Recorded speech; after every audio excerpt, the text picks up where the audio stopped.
SIUB SB organization, Sri Haripad.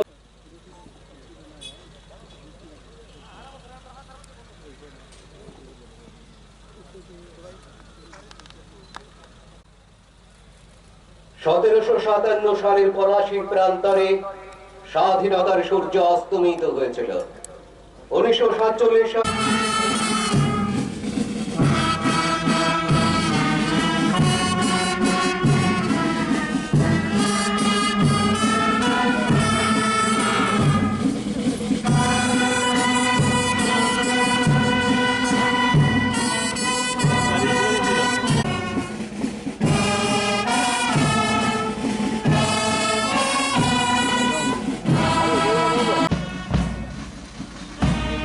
Baju kena kado je.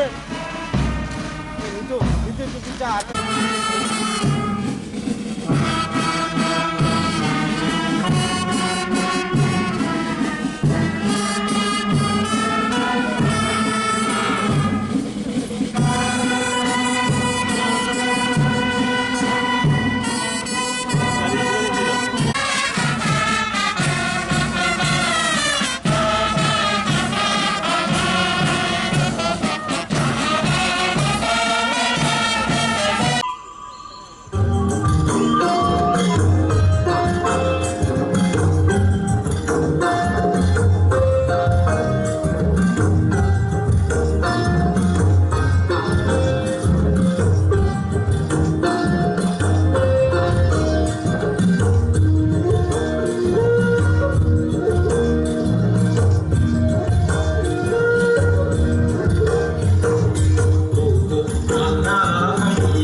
भाइयों और बहनों, नमस्कार, खुलुम खा।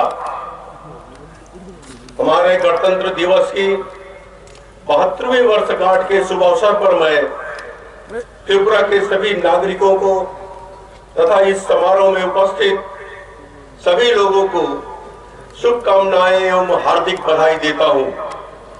मैं इस अवसर पर राज्य और केंद्र सरकार की ओर से हमारे बहादुर सशस्त्र बलों के सदस्यों को भी बधाई देना चाहूंगा, जो हमारी जल, थल और वायु सीमा की रक्षा कर देश की सुरक्षा को सुनिश्चित करते हैं। 26 नवंबर 1949 को भारतीय संविधान सभा द्वारा स्वीकृत भारत का संविधान 1950 में इसी दिन लागू हुआ, जिसने हमारे भारत को प्रभुता संपन्न, लोकतांत्रिक और गणराज्य बनाया, जहां सभी नागरिकों के लिए न्याय, स्वतंत्रता, समानता एवं बंधुत्व के मूल्यों को सुनिश्चित किया गया। इसके बाद हमने संविधान के 42वें संशोधन के द्वारा देश को धर्मनिरपेक्ष और समाजवादी गणराज्य बनाया। विभिन्न बाधाओं के बावजूद मेरी सरकार ने विभिन्न मोर्चों पर कई कदम उठाए हैं, जो त्रिपुरा को समृद्ध, आत्मनिर्भर और एक आदर्श राज्य बनाने में सहायक होंगे। राज्य सरकार प्रदेश के सर्वांगीण विकास हेतु कड़ी मेहनत कर रही है। केंद्रीय प्रायोजित योजनाओं और राज्य सरकार की योजनाओं के माध्यम से त्रिपुरा के नागरिकों के समग्र कल्याण के लिए सरकार द्वारा कई पहल की गई है। मैं कुछ प्रमुख उपलब्धियों और सूत्रपातों को आपके सम्मुख रखना चाहता हूं। त्रिपुरा की 70% से अधिक आबादी प्रत्यक्ष या अप्रत्यक्ष रूप से कृषि पर आधारित है, जिसका जीएसडीपी में योगदान 17% है। फसलों में विविधता लाने और किसानों की आय बढ़ाने के लिए हाइब्रिड मक्का और उड़द की खेती पर जोर दिया जा रहा है। 15,000 हेक्टेयर अतिरिक्त भूमि पर जैविक खेती की जा रही है। स्वयं सहायता समूह के आय अर्जन हेतु कृषि मिशनरी बैंक स्थापित किए गए हैं।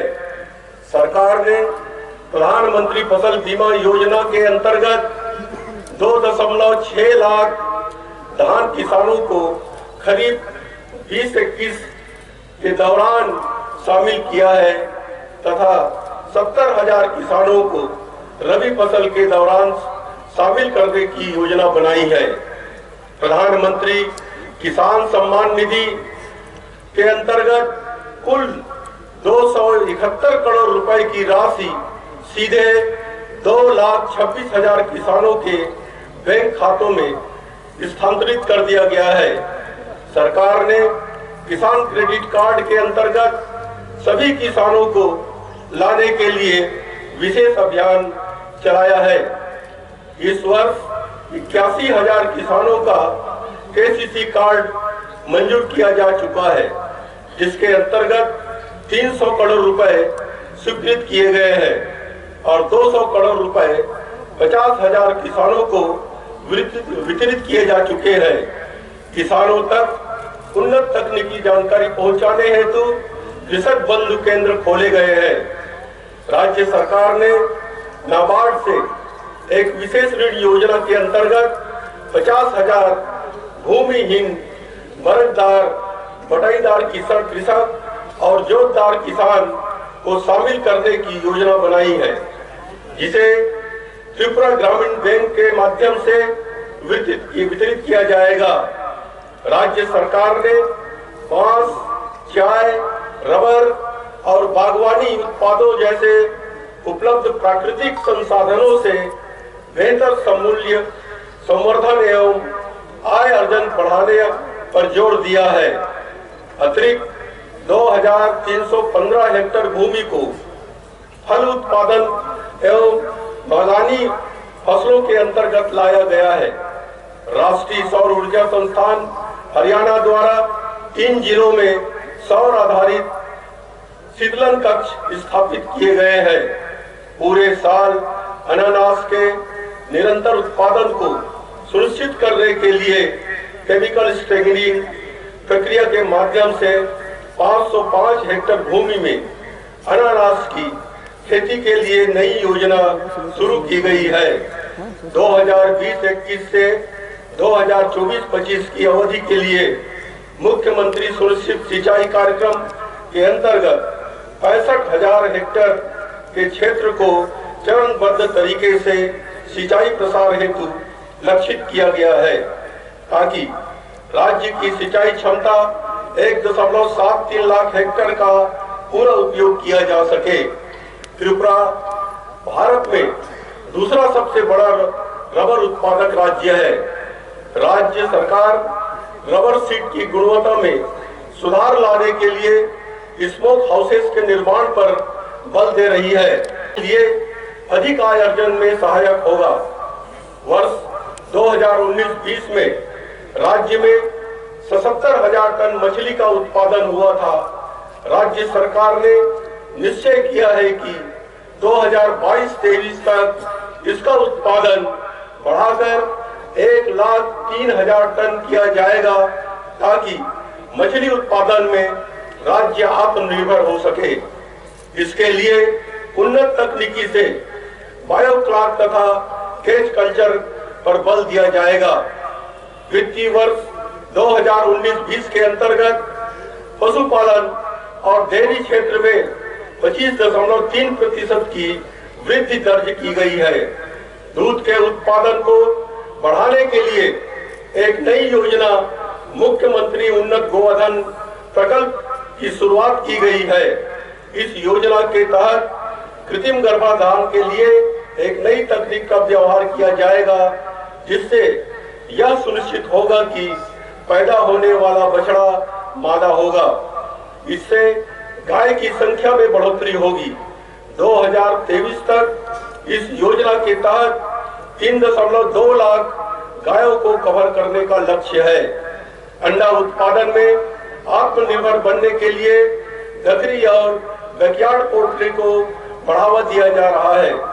निजी क्षेत्र में 2 नए पोल्ट्री फार्म स्थापित किए गए हैं, जहां लगभग वर्ष में 2 करोड़ अंडे का उत्पादन होता है। अंडे की औसत उपलब्धता जहां 2017-18 में प्रति वर्ष 67 थी, आज यह संख्या बढ़कर 79 हो गई है, जो राष्ट्रीय औसत के बराबर है। राज्य पहले से ही मांस के उत्पादन में आत्मनिर्भर है।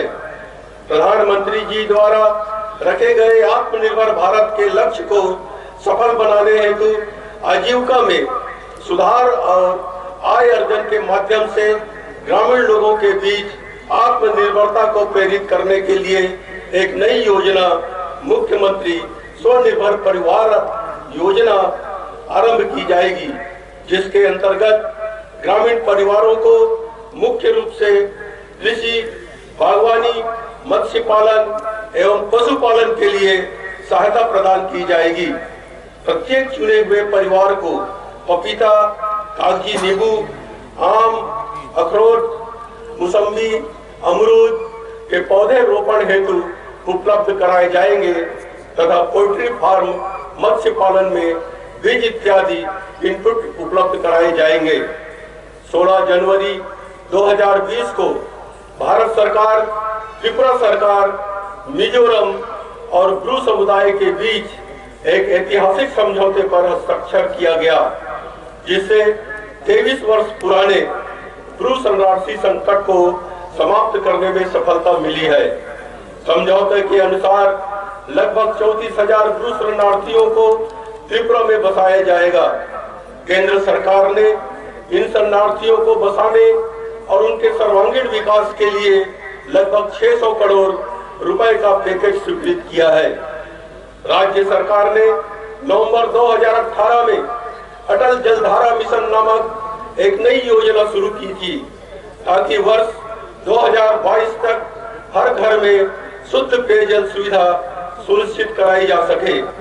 अब तक राज्य के ग्रामीण क्षेत्रों में करीब 8 लाख घरों में से 1,73,000 घरों तक पाइप द्वारा जल आपूर्ति की सुविधा उपलब्ध कराई जा चुकी है। राज्य के नगरीय क्षेत्रों में 2.1 लाख परिवारों में से 98,000 परिवारों को पाइपलाइन से जल पूर्ति सुविधा प्रदान की जा चुकी है। राज्य सरकार का प्रयास त्रिपुरा को औद्योगिक और व्यापार गतिविधियों के लिए एक पसंदीदा स्थल के रूप में परिवर्तित करना है। पश्चिम त्रिपुरा में खैरपुर में बोधजंग नगर और आर के नगर औद्योगिक विकास केंद्रों में भौतिक आधारभूत संरचना को उन्नत किया जा रहा है।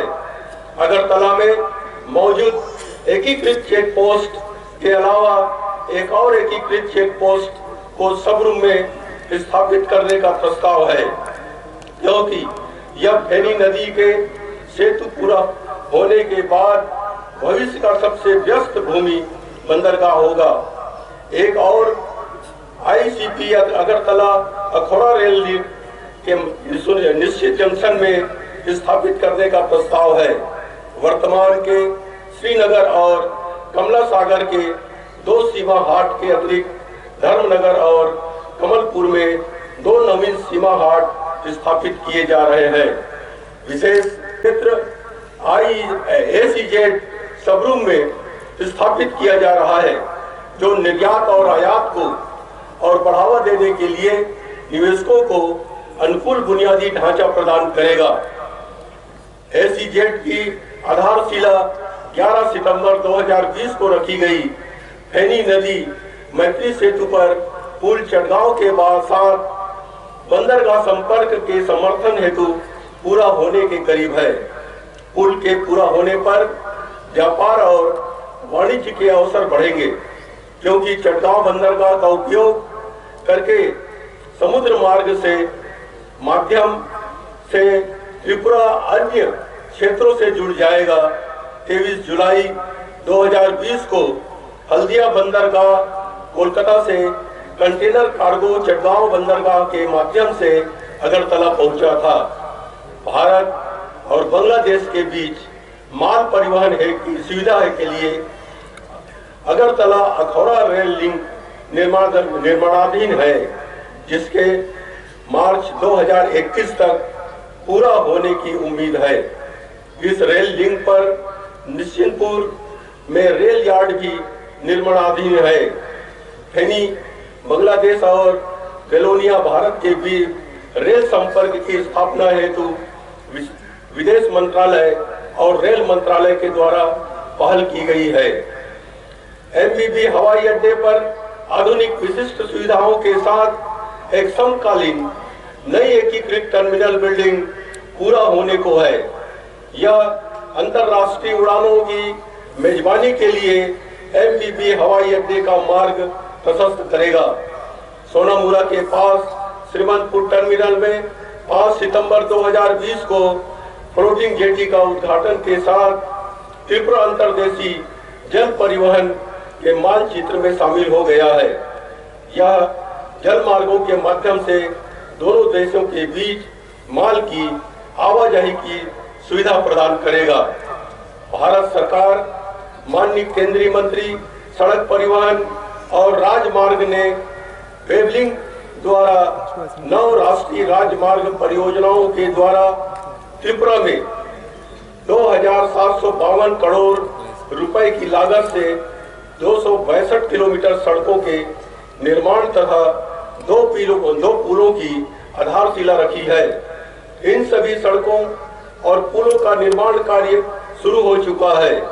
अगले वित्तीय वर्ष में 75,000 करोड़ रुपए की लागत से 4 और नई परियोजनाओं को प्रारंभ करने की योजना है।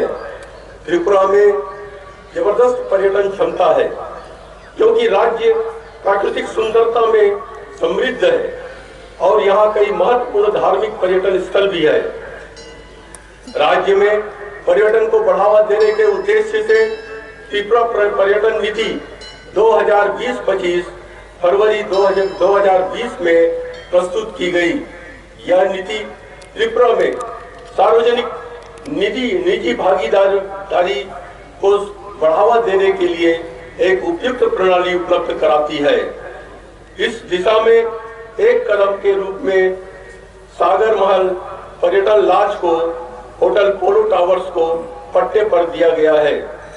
राज्य सरकार ने राज्य में पर्यटन के बुनियादी ढांचे को विकसित करने के लिए एशियाई विकास बैंक को 500 करोड़ रुपए का प्रस्ताव भेजा है। पर्यटन को प्रोत्साहन देने के लिए भारत बंगला पर्यटन उत्सव का आयोजन फरवरी 2020 में किया गया था, जिसमें कलाकारों, पत्रकारों, यात्रा और टूर ऑपरेटर्स दोनों देशों के ट्रेवल्स ब्लॉगर्स ने भाग लिया था। सप्ताह अंत तक सांस्कृतिक कार्यक्रम भी नीरमहल में प्रस्तुत किया गया। इम्फाल और कोलकाता हवाई अड्डे पर त्रिपुरा के प्रमुख पर्यटक स्थलों को दर्शाता विज्ञापन बोर्ड स्थापित किया गया है। माता त्रिपुरा सुंदरी मंदिर ट्रस्ट का वेब पोर्टल 5 दिसंबर 2020 को लॉन्च किया गया है, जो भक्तों को प्रतिदिन मंदिर परिसर से सीधे 2 बार नियमित स्ट्रीमिंग दिखाने का में सक्षम है। केंद्रीय प्रायोजित योजना एक राष्ट्र एक राशन कार्ड के तहत 1/1/2020 से राज्य में राष्ट्रीय पोर्टेबिलिटी सुविधा लागू की गई है, जिसके अंतर्गत सभी NFSA राशन कार्ड धारक परिवारों को राज्य के किसी भी उचित मूल्य की दुकान से खाद्य अनाज प्राप्त करने की अनुमति है। राज्य सरकार ने कोविड-19 लॉकडाउन अवधि के दौरान प्रधानमंत्री गरीब कल्याण अन्न योजना, आत्मनिर्भर भारत, प्रधानमंत्री राहत कोष इत्यादि योजनाओं के अंतर्गत पीड़ित लोगों के लिए विभिन्न राहत पैकेज, मुफ्त चावल दाल प्रदान किया। 24 घंटे प्रत्येक घर में उच्च गुणवत्ता की बिजली उपलब्ध कराने के लिए प्रतिबद्ध है। बिजली के क्षेत्र में बुनियादी ढांचा को सुदृढ़ करने के लिए करीब 4,600 करोड़ रुपए की योजना पर काम कर रहा है, जिसके पूर्ण होने पर बिजली व्यवस्था में व्यापक सुधार हो जाएगा। प्रधानमंत्री आवास योजना के अंतर्गत त्रिपुरा राज्य को भारत में पूर्वोत्तर राज्यों की श्रेणी में सबसे अच्छा प्रदर्शन करने वाला राज्य और समग्र देश में दूसरा सर्वश्रेष्ठ प्रदर्शन करने वाला राज्य के रूप में प्रशंसित किया गया है। यह वास्तव में बहुत संतुष्टि का विषय है कि त्रिपुरा के सभी ULB को पहले ही ODF यानी खुले में शौचालय मुक्त घोषित किया जा चुका है। राज्य सरकार अब उच्चतर ODF प्रमाणीकरण की तैयारी कर रही है। राज्य सरकार मानव संसाधन विकास को सर्वाधिक प्राथमिकता दे रही है, क्योंकि यह राज्य के विकास के लिए सबसे महत्वपूर्ण है। नूतन दिशा कार्यक्रम की सफलता के कारण कक्षा 3 से 8 के छात्रों की सीखने की क्षमता में काफी सुधार हुआ है। कक्षा 10वीं पास करने वाले विद्यार्थियों की संख्या में भी 5% की वृद्धि हुई है। सरकारी स्कूलों के 30 मेधावी छात्रों को मुख्यमंत्री सुपर 30 योजना के तहत देश के उत्तम कोचिंग संस्थानों में कोचिंग दी जा रही है, ताकि वे मेडिकल और इंजीनियरिंग प्रवेश परीक्षा में सफलता प्राप्त कर सके। राज्य में IAS परीक्षा के युवा उम्मीदवारों के लिए लक्ष्य नामक एक योजना शुरू की गई है, जिसके तहत IAS प्रीलिमिनरी की परीक्षा पास करने वाले छात्रों को 1 लाख की छात्रवृत्ति दी जाती है। यह हर्ष का विषय है कि इस योजना का लाभ लेकर त्रिपुरा की एक बेटी ने UPSC की परीक्षा पास की है। डिग्री कॉलेजों की शिक्षा की गुणवत्ता में सुधार के लिए उनके NAAC से मान्यता प्राप्त करने के लिए कहा गया। 22 में से 15 डिग्री कॉलेजों को यह मान्यता मिल चुकी है। प्रवेश परीक्षा में पारदर्शिता लाभ सुनिश्चित करने के लिए सभी 22 डिग्री कॉलेजों के लिए केंद्रीकृत ऑनलाइन प्रणाली शुरू कर दी गई है। पॉलिटेक्निक संस्थानों में चयन के लिए प्रवेश परीक्षा भी इस वर्ष आरंभ की गई है। स्वास्थ्य क्षेत्र के क्षेत्र में इस वर्ष कोरोना महामारी सबसे बड़ी चुनौती बनकर आया। राज्य सरकार ने अल्प समय में ही इसे लड़ने के लिए रणनीति बनाई और विभिन्न अस्पतालों में इससे जुड़ी जरूरी सुविधाओं की उपलब्धता को सुनिश्चित किया। 5 मार्च 2020 से ही कोरोना की जांच राज्य में शुरू कर दी गई और अब तक करीब 6 लाख सैंपल की जांच हो चुकी है। राज्य के सभी वर्गों, खासकर हमारे डॉक्टर, नर्स, आशा वर्कर तथा अन्य फ्रंटलाइन कर्मी के सहयोग से इस महामारी पर लगभग काबू पा लिया गया है। संक्रमित रोगियों में से करीब 99% लोग स्वस्थ हो चुके हैं। पर यह अत्यंत ही दुख का विषय है कि हमारे राज्य के 388 लोगों की मृत्यु इस बीमारी के कारण हुई। मैं उनके परिवारों के प्रति अपनी संवेदना प्रकट करता हूं। उल्लेखनीय है कि कोविड-19 के लिए भारत ने 2 वैक्सीन निर्मित करने में सफलता हासिल की है। प्रधानमंत्री श्री नरेंद्र मोदी जी के नेतृत्व में गत 16 जनवरी को दुनिया के सबसे बड़े टीकाकरण अभियान की शुरुआत की गई है। चरणबद्ध ढंग से सभी तक वैक्सीन पहुंचे, इसलिए केंद्र सरकार प्रतिबद्धता के साथ योजनाबद्ध ढंग से कार्य कर रही है। हमारे राज्य में भी कोरोना के टीकाकरण का काम शुरू हो गया है और इस बीमारी के विरुद्ध युद्ध निर्णायक दौर में पहुंच गया है।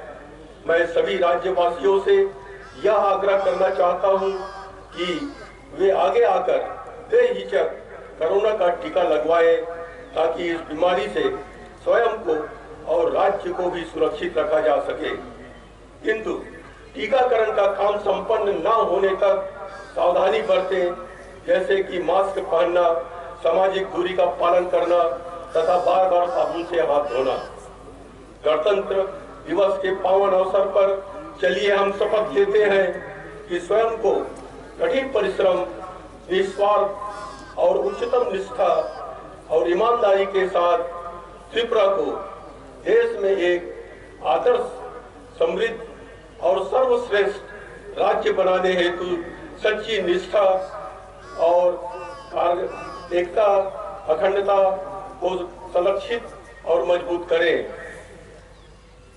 समाज के सभी वर्गों के बीच शांति और बंधुत्व को बढ़ाते एक बार मैं फिर यहाँ पर एकत्रित लोगों को और त्रिपुरा के समस्त नागरिकों को अपनी शुभकामनाएं प्रेषित करता हूँ और अपने संबोधन को समाप्त करता हूँ। जय हिंद।